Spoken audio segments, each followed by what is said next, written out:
Welcome to the ongoing story of the Bible, Season 2, Sons and Daughters. The time is now around 1800 BC. Generations and their lifespans are now reducing after the flood. People still live a long time.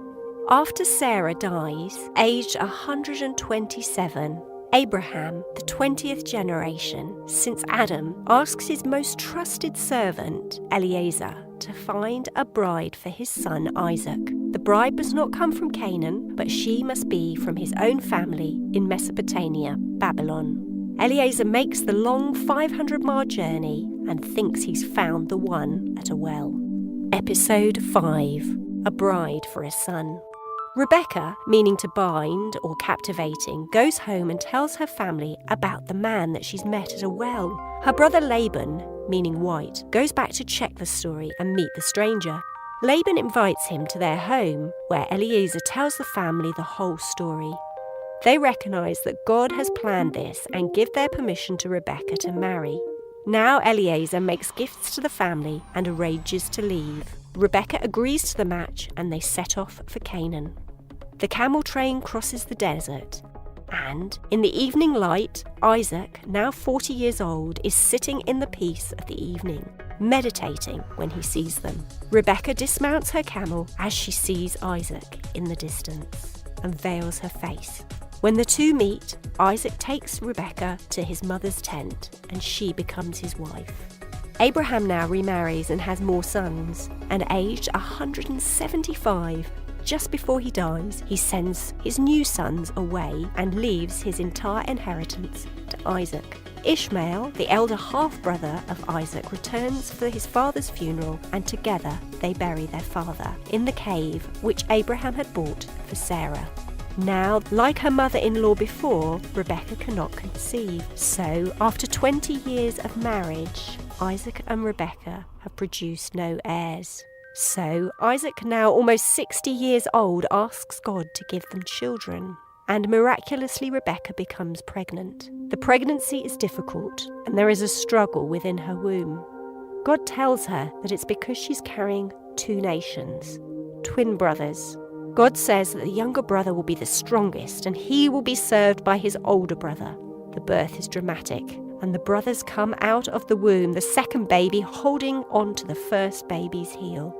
Rebecca names her son, the firstborn, Esau, meaning hairy, and the secondborn, who held so tightly to his brother, she names Jacob, meaning supplanter, held by the heel. Jacob becomes his mother's favourite, and Esau becomes an outdoor man and a hunter and his father's favourite. Once again, there is famine in Canaan, but God tells Isaac not to go to Egypt and to stay in the land. Isaac decides to go to King Abimelech, the Philistine, a local Middle Eastern tribe, who his father knew. Like his father before him, Isaac fears the locals will kill him for his beautiful wife, so he tells them Rebecca is his sister. But King Abimelech sees Isaac and Rebecca together and is angry with the lie. But because Abimelech has made a treaty, a promise with Abraham, he tells the locals not to harm them. But the Philistines have already shown their animosity by filling in wells dug by Abraham, Isaac's father. So Isaac and his men unblock the wells and dig new ones. Now the Philistines become envious because Isaac's crops prosper. With the death of Abraham, Isaac is now the head of the family, but rivalry between his two sons threatens the family's stability. You can read the story in the book of Genesis, chapter 22 to 24. The picture of marriage, love and fidelity is used continually in the Bible story. Old Testament books establish God's relationship with man, starting with the Hebrew people. This family line has to learn to trust and obey God in order to receive their inheritance, God's will. The books put the Hebrews center stage to demonstrate the faithfulness and holiness of their God. The scripture's purpose is that through the Hebrews, God's blessing will be brought to the entire world. God says that the Hebrew people are not to marry with foreigners. When the Bible uses the term foreigners, The Bible is referring to those who worship idols and pursue the rituals and practices that are contrary to God's only holy way. The Bible narrative, the Bible story, references many empires and nations that history has much data on. We can understand the nature of opposition to God's ways in light of the practices and cultures that history shines a spotlight on. The Bible library shows that we are all part of the same story.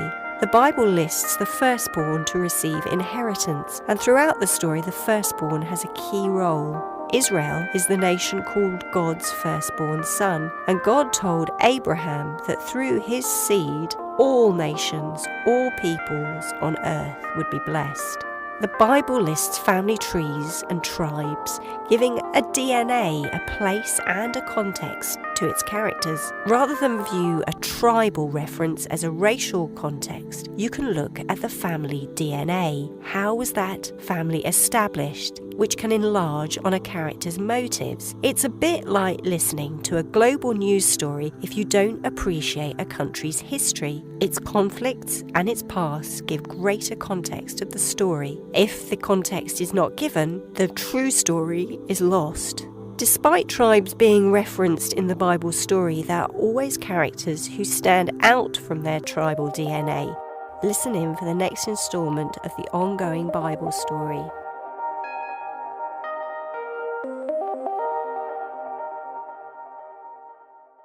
These podcasts, called Full Circle, are based on the author's best knowledge at the time of production.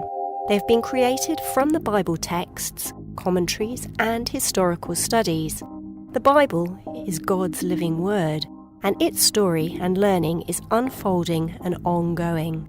Thanks to Bible translators, some of whom gave their lives to give us its words, you can delve into its pages and start your own journey of discovery today.